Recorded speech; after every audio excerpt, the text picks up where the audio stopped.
അങ്ങനെ ഓരോ ദിവസത്തെ വീഡിയോയിൽ ഓരോരോ റെസിപ്പിയും ഓരോരോ വിശേഷങ്ങളൊക്കെ ആയിട്ട് പറഞ്ഞ് വന്നുകൊണ്ടിരിക്കുകയാണ്. ഇന്നത്തെ വീഡിയോയിൽ മുട്ടയും കൊള്ളിയും റെസ്റ്റോറൻറ്റ് സ്റ്റൈലിൽ ഉണ്ടാക്കുന്ന ഒരു കുഞ്ഞു വീഡിയോ ആണ്. ഞാൻ ഉണ്ടാക്കുന്ന ഒരു രീതിയാണേ. അപ്പോൾ അതിലേക്ക് വേണ്ടത് കൊള്ളിക്കിഴങ്ങ്, അത് പല നാട്ടിൽ കപ്പ, പൂള് എന്നൊക്കെ പറയും. അപ്പം ഞങ്ങൾ പറയുന്നത് കൊള്ളിക്കിഴങ്ങ് എന്നിട്ടാ. അപ്പം അത് ചെറിയ കഷ്ണങ്ങളാക്കിയിട്ട് ഉപ്പും മഞ്ഞൾപ്പൊടി ഇട്ടിട്ട് വെള്ളം വറ്റിക്കാണ്ട് അത് ഇതാക്കിയെടുക്കുക. കുറേ വെള്ളം ഉണ്ടെങ്കിൽ അത് ഊറ്റിക്കളഞ്ഞാൽ മതിട്ടാ. പിന്നെ അതിലേക്ക് വേണ്ടത് സവാള, ഇഞ്ചി, പച്ചമുളക്, വേപ്പില, വെളുത്തുള്ളി. ഇഞ്ചി വെളുത്തുള്ളി ഞാനിവിടെ പേസ്റ്റ് ആക്കിയതിട്ട് ഉപയോഗിച്ചിട്ടുണ്ട്. പിന്നെ അത് ചുടുകട്ടുള്ളൊരു പാത്രത്തിലേക്ക് നമുക്കത് താളിക്കണം. അപ്പോൾ വറവിടാൻ സമയത്ത് ഈ പറഞ്ഞ പോലെ ചട്ടി കാണാണ്ട് അങ്ങനെ ഞാൻ പരത് നടക്കട്ടാ. എവിടെ ഇതൊക്കെ വെച്ചേക്കണേന്ന് ഒരു പിടുത്തവും. പിന്നെ ഉണ്ടെങ്കിൽ ഇത്താത്ത വീട് വാടക കൊടുത്തിട്ട് ഇവിടെ ഉള്ള കാരണം സ്ഥലം ഒരുപാട് പരിമിതികളോടുകൂടി കിടക്കുകയാണ്. അപ്പോൾ അലത്തെ കൊലത്തൊക്കെ ആയിട്ട് കിടക്കുകയാണ് സാധനങ്ങളൊക്കെ.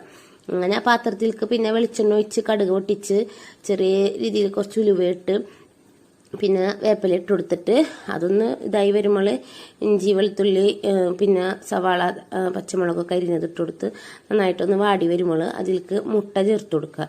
എരിവൊക്കെ നമ്മുടെ എരിവിന് ആവശ്യത്തിനൊക്കെ ചേർത്ത് കൊടുക്കുക കേട്ടോ. മുളക് പൊടി ചേർത്ത് കൊടുക്കേണ്ട ആവശ്യമില്ലേ. പിന്നെ അതിലേക്ക് മുട്ട ചേർത്ത് കൊടുത്തിട്ട് നന്നായിട്ട് ഇളക്കി യോജിപ്പിച്ചിട്ട് പിന്നെ നമ്മുടെ കൊള്ളിക്കിഴങ്ങും കൂടി തട്ടി കൊടുക്കുക. എന്നിട്ട് നന്നായിട്ട് മിക്സ് ചെയ്യുക.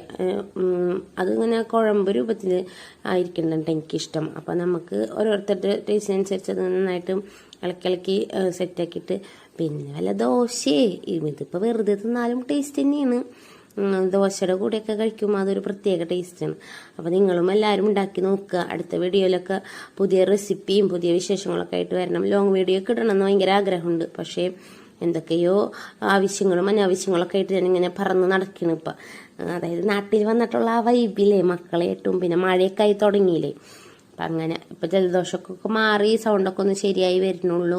അപ്പം എല്ലാവരും അടുത്ത വീഡിയോ ഒക്കെ ആയിട്ട് വെയിറ്റ് ചെയ്തിരിക്കണേ. ലൈക്കൊക്കെ ചെയ്യാൻ മറക്കരുതിട്ടാ, കമൻറ്റ് ഇടാനൊന്നും മറക്കരുത്. പിന്നെന്താ നിങ്ങൾ വിശേഷം? പുതിയ സജഷനൊക്കെ തരണേട്ടാ. പിന്നെ വേറെ പ്രത്യേകിച്ച് വിശേഷമൊന്നുമില്ല. അപ്പം ഇൻഷാ അല്ലാഹ് നെക്സ്റ്റ് വീഡിയോയിൽ കാണുന്നത് വരേക്കും താങ്ക്സ് ഫോർ വാച്ചിങ്. ബൈ.